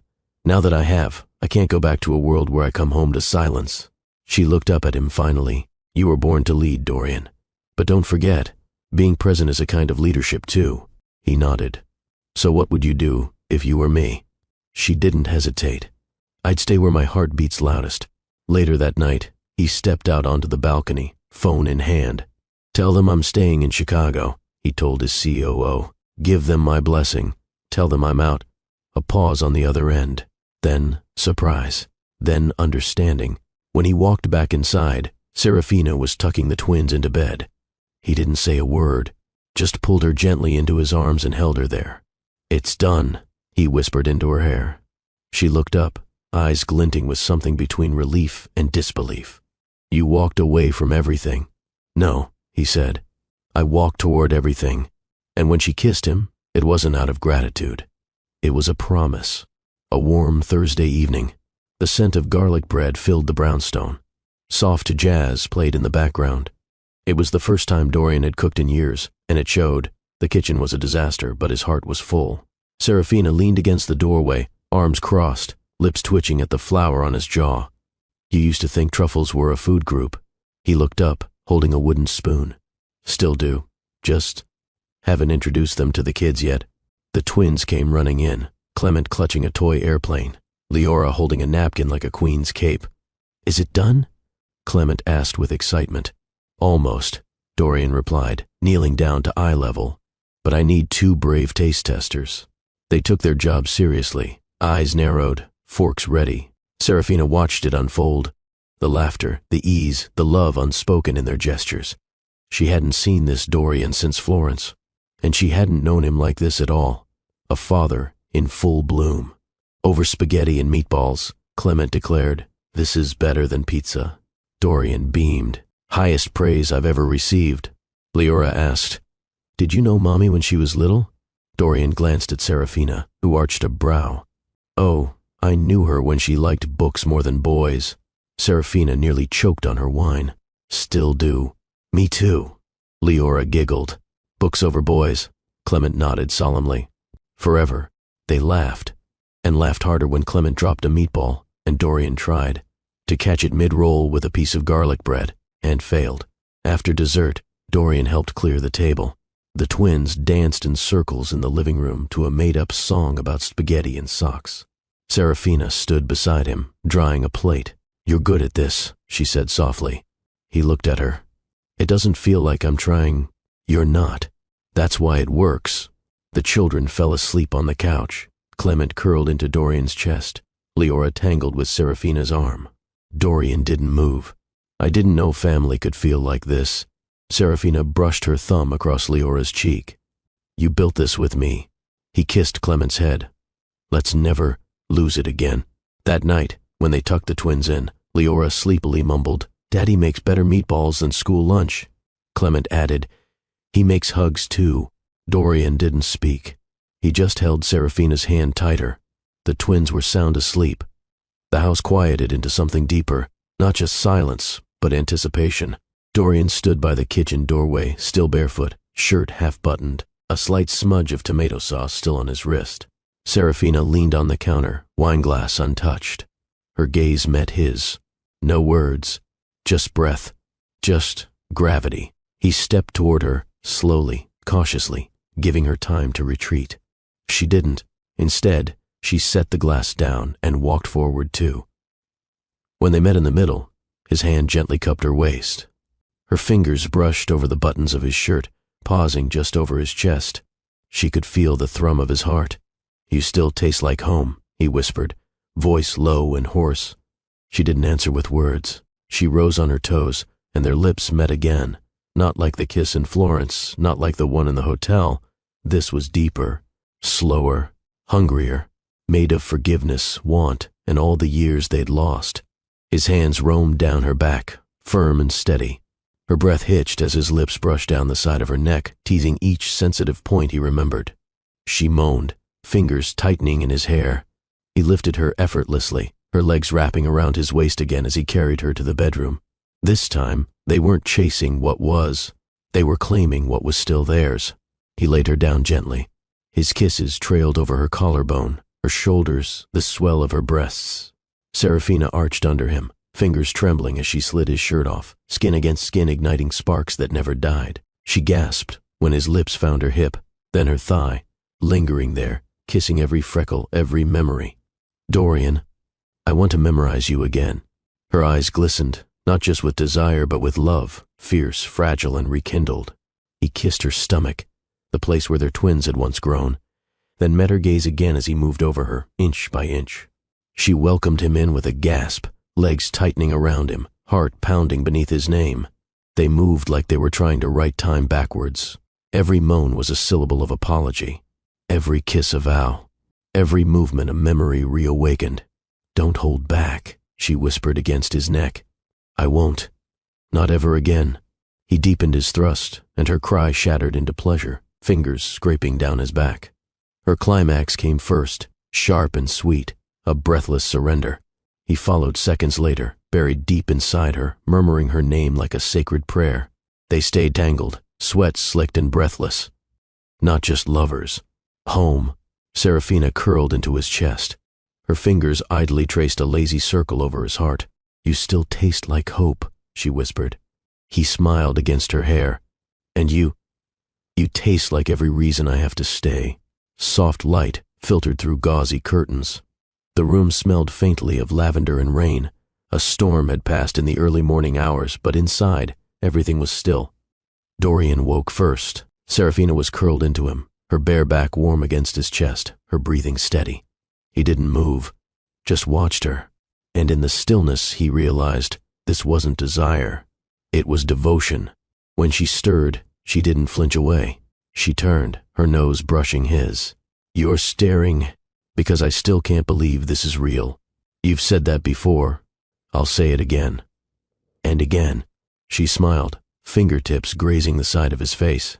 "You're warm. You're my home." They stayed like that, talking, touching, tangled. No urgency, no fire to put out, just small, meaningful gestures, his thumb tracing circles on her hip, her lips brushing his shoulder, their legs twined beneath the sheets. "You know," she murmured, "you snore now. Lies. Truth." He grinned, then leaned in to kiss her cheek. Slowly, then her jaw, her earlobe. She shivered. Not because of heat, because of how cherished she felt. "Tell me something I don't know," she whispered. He paused. "Then, when I landed on that flight by accident, I'd been thinking about you the night before." Her brows rose. "Seriously? I smelled the perfume of the woman next to me, and I couldn't sleep. It reminded me of you." Serafina blinked. "So? Fate?" He shook his head. "You were always the destination. I just took the long way back." She leaned over him, hair cascading around them like a curtain. Her lips brushed his chest. Not needy, not teasing, just there. He cupped her cheek. "We could stay here forever, but we won't," she said. "The world's waiting. I only care about this world." She kissed him again, a kiss made of patience, of mornings they never got before, of every whispered truth now safe between them. They stayed in bed well past noon. No distractions, no schedules, no pressure, Just two people who had been through storms and chose to build something stronger with the ruins. When they finally rose, Dorian kissed her forehead and said, "I've never loved like this before." She replied, "That's because this isn't falling in love. This is standing in it." Dorian stood in front of the full-length mirror, straightening his charcoal blazer. No tie, no hesitation. Serafina stood by the doorway, arms folded, eyes unreadable. "You're really doing this?" "I have to. Miami is the right place. For the twins. For us. But for your company." He stepped toward her and adjusted the cuff of his sleeve. "They'll understand. Or they'll adjust. You've never gone against them before. I've never had something more important than them before." The boardroom was lined with steel and glass, the kind of place where emotion went to die. 12 men, 1 woman, all shareholders, all fuming. The chairman leaned back, voice cold. "You want to move a $250 million operation from New York to Miami because of your personal situation?" Dorian kept his tone even. "Because of my priorities. And Miami is a rising tech hub. We're not downsizing. We're relocating to grow." The CFO scoffed. "Grow sentiment, maybe. You're gambling with projections. I'm choosing sustainability over optics. And what about loyalty to the city that made you?" Dorian leaned forward, voice sharper now. "Loyalty isn't geographic, it's strategic. You want numbers? Miami offers lower tax pressure, new incentives, and untapped hiring pools. You want loyalty? Try backing a CEO who's given you consistent returns for a decade." "Is this about the twins?" someone asked. "Or your ex-wife?" Dorian's eyes darkened. "That woman rebuilt our children alone. She rebuilt me. You think I'd risk this if I wasn't sure?" The room felt tense.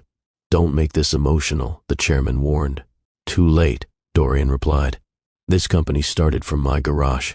Every win came from my gut. You trusted me when it made you rich. Trust me now when I say this is a win you haven't calculated yet." A murmur passed between board members. Papers were shuffled. Doubtful glances exchanged. The chairman cleared his throat. "Fine. Let's put it to a vote." Tension thickened. Hands went up. 2 noes. 3 hesitations. Then a slow cascade of yeses. Majority ruled. The move was approved. Barely. Dorian sat alone after the meeting, the echo of the gavel still ringing in his ears. He wasn't sure if it was a win or a warning shot. Serafina walked in moments later, watching him from the door. "How bad was it?" They didn't clap. "But you won." He nodded once. "I did." She stepped closer and cupped his jaw gently. "Then don't let them see you bleed." He pulled her into his lap. "Not when you're the reason I'm still standing." Serafina stood in front of the weathered storefront on Valencia Street. The windows were smudged, the sign barely legible, Bloom and Ember, a name she'd scribbled in a journal years ago, never daring to say aloud. She ran her fingers across the dusted glass, her reflection faint in the early evening light. "Still dreaming?" Dorian's voice came softly behind her. She turned, cheeks flushed. "I never stopped. I just shelved it." Life made sure of that. Inside the building, time had stood still. Wooden counters, old shelves, broken ceiling fans, but the scent of something earthy still lingered.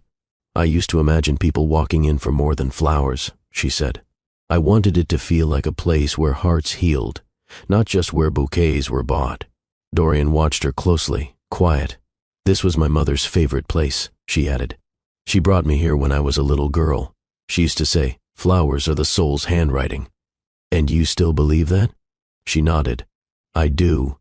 Later that evening, Serafina returned home to find the twins curled up with storybooks and Dorian pacing the patio on a call. She heard him say, "Yes, full renovation. Yes, under her name. Only her name." Her brows furrowed.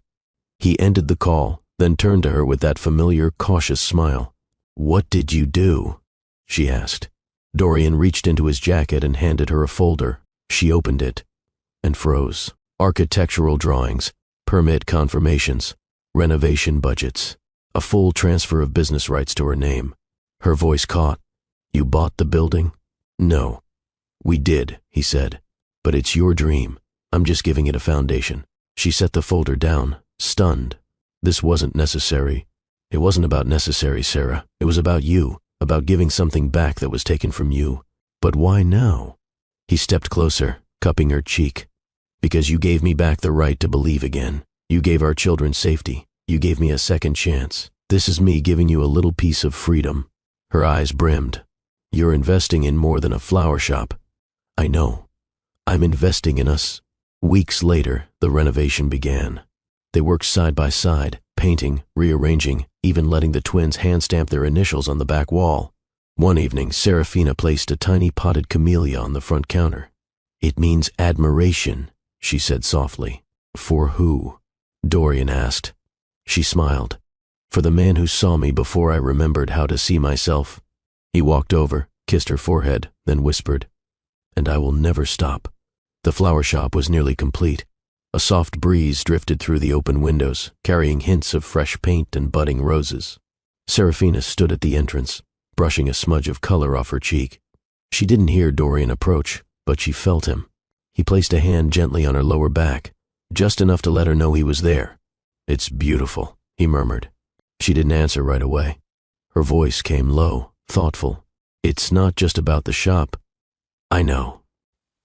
They sat together on the floor beneath the counter, knees touching, the weight of unspoken words thick between them. Serafina twisted a silver ring around her finger, not a wedding band, but something her mother had given her long ago. You know, she said slowly, I thought letting you back in would undo me. Why didn't you say that before? Because I didn't want it to be true. He stayed quiet. She looked at him, really looked. But it didn't undo me, Dorian. It rebuilt me. Tears shimmered at the edge of her lashes, but didn't fall. Not yet. I kept waiting for the moment I'd regret this. Coming back into your world. He leaned in, lips a whisper from her temple. And I don't, she breathed. I regret every minute I spent pushing away the one man who never stopped fighting for me. You were protecting yourself. I should have done the same for you sooner. She finally let herself cry, not out of grief, but relief. And when he pulled her into his arms, she didn't hesitate this time. She clung to him. Later that night, on the couch in their new shared home, the twins fast asleep, the television humming softly in the background, Serafina leaned her head against his chest. I used to dream of this, she whispered. Not the shop, not the house, just this piece. He kissed the top of her head. You created it. I just showed up late. She laughed lightly through her tears. You're here now. He pulled her tighter. This time, I'm never leaving. She tilted her head up to look at him, eyes bright but steady. Let's not call this a second chance. What should we call it? Our beginning. He smiled, brushing her hair back. Then let's begin. Every single day. Pack light, Dorian said with a smirk that told Serafina he was up to something. Where are we going? Not far. Somewhere the sky touches the water. She gave him a look, but didn't press further. With Dorian, sometimes surprises weren't about being swept away, but being brought back to what mattered. The beach was nearly empty. A stretch of quiet sand under a lavender sky. Not a single camera. No archways. No rose petals. Just wind, ocean, and the sound of their footsteps crunching softly in the sand. Serafina slipped off her sandals, letting the surf kiss her toes. Why does this feel familiar? Because it is, Dorian said, holding her hand. First time I told you I loved you. You were throwing seashells at my head on this exact beach. She laughed. And you said I had terrible aim. He grinned. Still do. They walked for a while, fingers intertwined. No music, no lights, only heartbeats. And when they reached a dune shaped by time and tide, Dorian stopped. Pulled something from his pocket. Not a box, just a ribbon, burgundy, frayed slightly at the edge. This used to tie your hair up when you worked long shifts, he said, his voice husky. I kept it. It reminded me that you were always building something, someone, for everyone else. He took her hands gently. Now I want to build something for you, for us. He knelt, not in ceremony but in reverence. I don't have a ring in a velvet box. I don't have a string quartet hiding in the bushes. Good, she whispered, eyes already wet. I just have my hands, my heart, and a promise. I'll love you in every storm. I'll choose you in every silence. I'll be yours, even if you never take my name again. Tears slipped down her cheeks. Serafina, will you let me be your future? She didn't wait, didn't breathe. She simply dropped to her knees and kissed him, salty, trembling, real. I already did, she murmured against his lips. The moment I forgave you, I chose you. He wrapped the ribbon around both their wrists. Then this is our vow.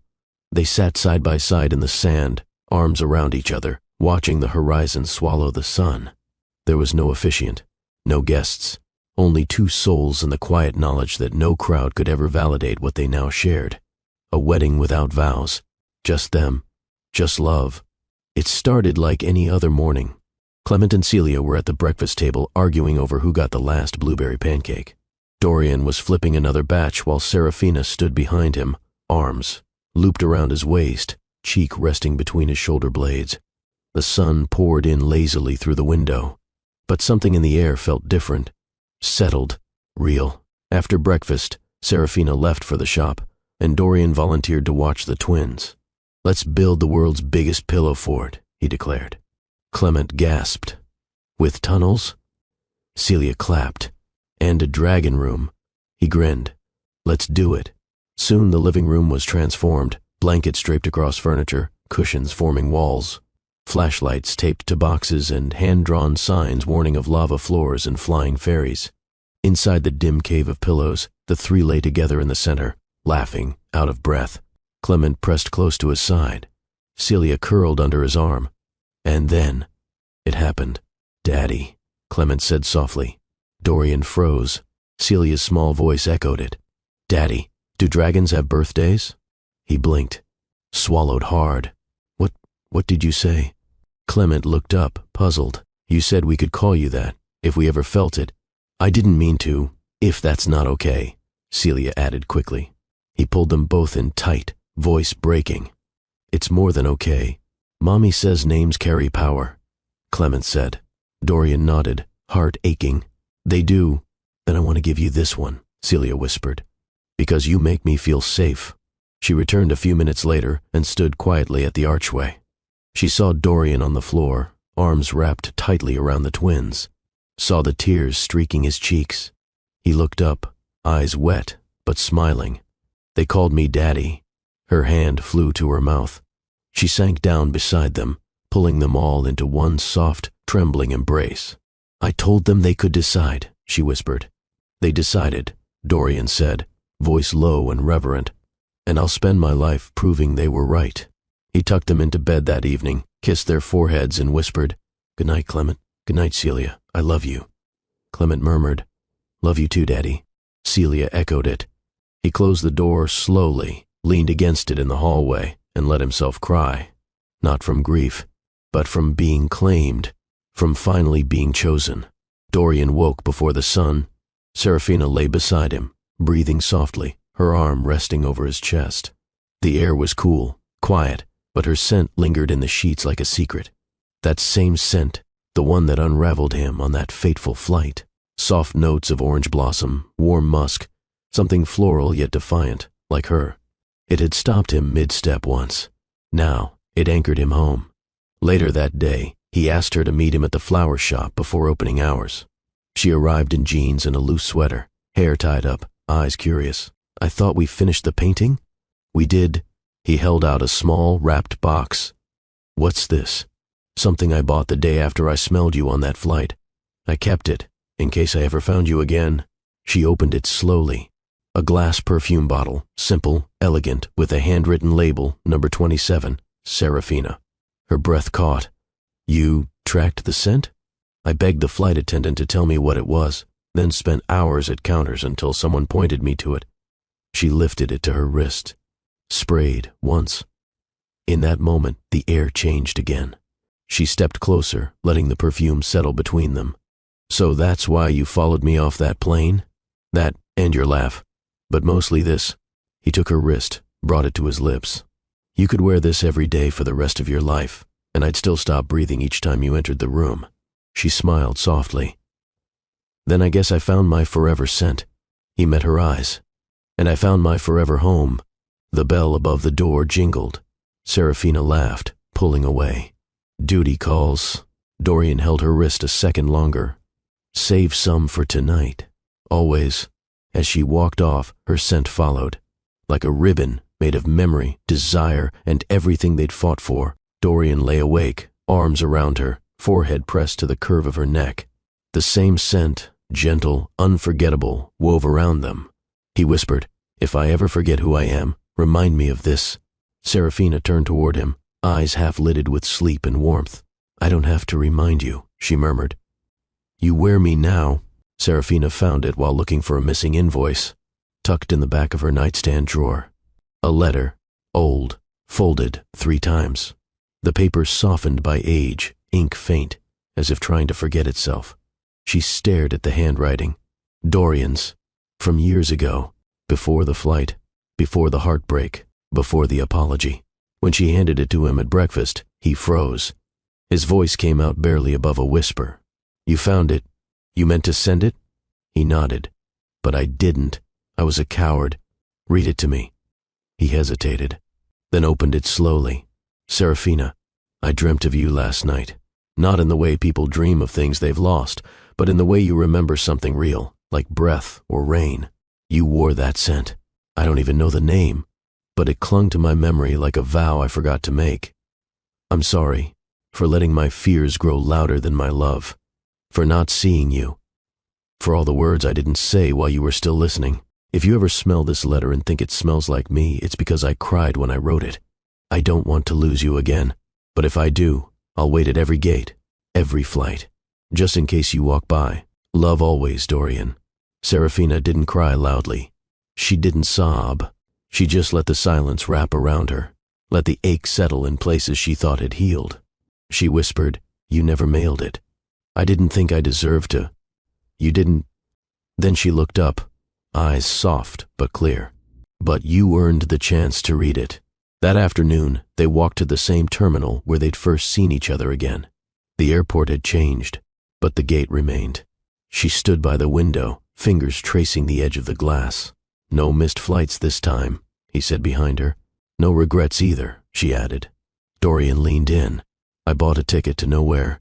She turned, confused. "What?" He held up a boarding pass. "First class, but no destination printed.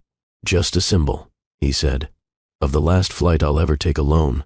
She took the ticket and folded it in her palm, then stepped close, so close he could count the freckles beneath her lashes. "I forgive the man who missed me the first time," she whispered. "Because he ran straight into me the second." His throat tightened. "I'd still say yes," she added quietly. He closed his eyes. "Then I'd still promise never to let you go." That night, they burned the letter in the fireplace, not in bitterness, but in gratitude. As the flames curled around the ink, Serafina leaned into him and said, "We don't need to carry the past." Dorian kissed her temple. "Because we built something stronger in the present." The sun poured gently into their shared room, the kind of light that doesn't rush you, just invites you to stay. Serafina stirred beneath the sheets, her head resting on Dorian's bare chest, their legs tangled in a familiar knot of intimacy and comfort. No words, no rush, just breath, just love. On the nightstand sat a framed photo, not of a wedding, not of a proposal, but of an ordinary Tuesday morning at the flower shop. Dorian had flour on his nose from helping the twins bake surprise cupcakes. Serafina had petals stuck in her hair. The twins, mid-laugh, arms thrown around their waists. Below the image was a quote, "You don't need vows when your life becomes the promise." "Daddy!" "Mommy." 2 pairs of feet ran down the hallway. Wake up, breakfast is burnt." Serafina gasped, pulling the covers up with a laugh. "You cooked without me." Dorian smirked, sitting up. "They said they had a plan." 2 slightly charred pancakes appeared moments later, carried with pride. He took 1 bite and pretended to faint. "It's deliciously dangerous." They all laughed. No edits, no script. Just love. That afternoon, Dorian surprised her with a short drive. Back to the airport. They didn't go inside. They simply stood on the observation deck. "I used to hate this place," he murmured. "Because you missed me?" He nodded. "Because I missed myself." He reached into his jacket and pulled out something small. A bottle. Her perfume. "To my beautiful family watching this story, if you believe that the scent of love never fades, comment, love always finds its way. Like this story if it touched you deeply. Share it with someone who deserves a second chance. And if you haven't yet, subscribe to Love and Twilights for more unforgettable. Stories where love always wins no matter how long the journey. But this time, it had a new label. Forever. S. Life doesn't always give second chances, she said quietly, watching planes take off. But love does, he finished. If you have the courage to smell it when it returns. She laughed softly, wrapping her arms around his waist. That's not poetic. It's not supposed to be. It's real. Their lips met, not like a story ending, but like a breath starting again. A slow kiss, grounded, warm, the kind that doesn't promise perfection, but shows up every day. The camera would fade out here, not with fireworks, but with her whisper, "We'll never miss another flight,"